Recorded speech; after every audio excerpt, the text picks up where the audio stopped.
Hope hit the button on her bedside clock, and its mechanical voice stated, 2:53. With a weary sigh, she flopped back onto her small cot of a bed. The Refarians didn't trust her yet, at least not completely, so they'd given her lousy quarters down in the belly of their main base, right next to some grunt who stayed up half the night playing what sounded like an alien version of poker. In fact, from what she could tell, the soldiers they'd bunked her up with were basically no different from the guys she'd known growing up on a half-dozen army bases scattered around the globe. Well, with one major difference: they weren't from this planet, and most of them had golden red skin, almost Native American in appearance. A few random soldiers she'd seen looked blonde or fair-skinned, but they were the exception, and her failing eyesight might have misled her about their appearance anyway.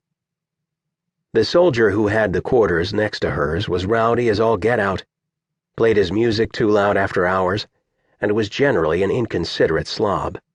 Like now. There was a sudden uproar of laughter, some shouting of male voices, and that did it for her. She reached around on the dark floor, feeling in the blackness for her shoe, then hurled it at the wall. "Hey, shut up!" she yelled. If you lived with the soldiers, you had to act like one. In response, somebody banged on the wall and shouted at her in Refarian. Then there was some general whooping that she chose to ignore. She rolled onto her side, held her pillow over her ears, and focused on sleep, something that had evaded her ever since she'd arrived at this alien compound. Well, correction, sleep didn't evade her, but restful sleep was as elusive as her fading eyesight. She chalked it all up to the dreams.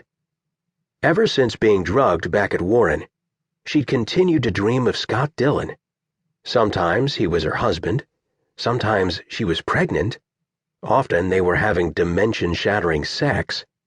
Literally, since apparently what she kept dreaming about and seeing was from some different reality. That was how the only other human in the compound, Kelsey Wells, had explained it to her in the most rational, logical tone. Yeah, it made total sense. It was as if she'd chosen to step into a living Twilight Zone episode the minute she'd hopped on the transport with Lieutenant Dillon. A decision that had upended her world completely. And it definitely didn't help matters that her eyesight issues were taking a decided turn for the worse.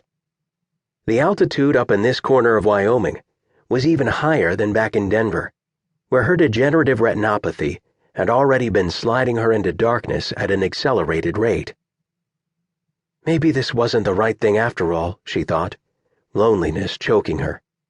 Maybe I never should have leaped into something I knew so little about. But she'd made a professional career of walking into the unknown, since that was pretty much what working for the FBI translated to. This situation in the alien compound was no different.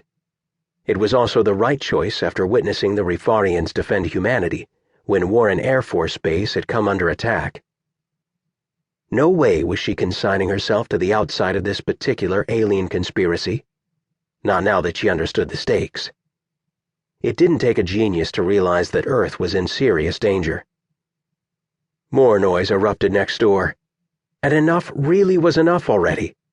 Leaping out of bed, she tugged on a borrowed pair of jeans, tossed on a military-issue t-shirt, and stormed into the narrow hallway to find utter darkness. She stood there, listening to the hiss of some sort of equipment. A radiator? A weapon? With her fingertips, she felt her way along the corridor wall, locating the door of her neighbor. She lifted her fist and banged hard. There was mumbling from within, then sudden light, blurred and covered with black spots, the same ones that always marred her fading vision. A tall figure loomed over her, which wasn't that hard when you were only 4'11". "Listen, buddy," she jabbed at the air with her fingertip. "It's almost 3 a.m. A husky laugh was her answer, then a surly, "Look, human, you're on our base. This is our home on your outpost, so deal."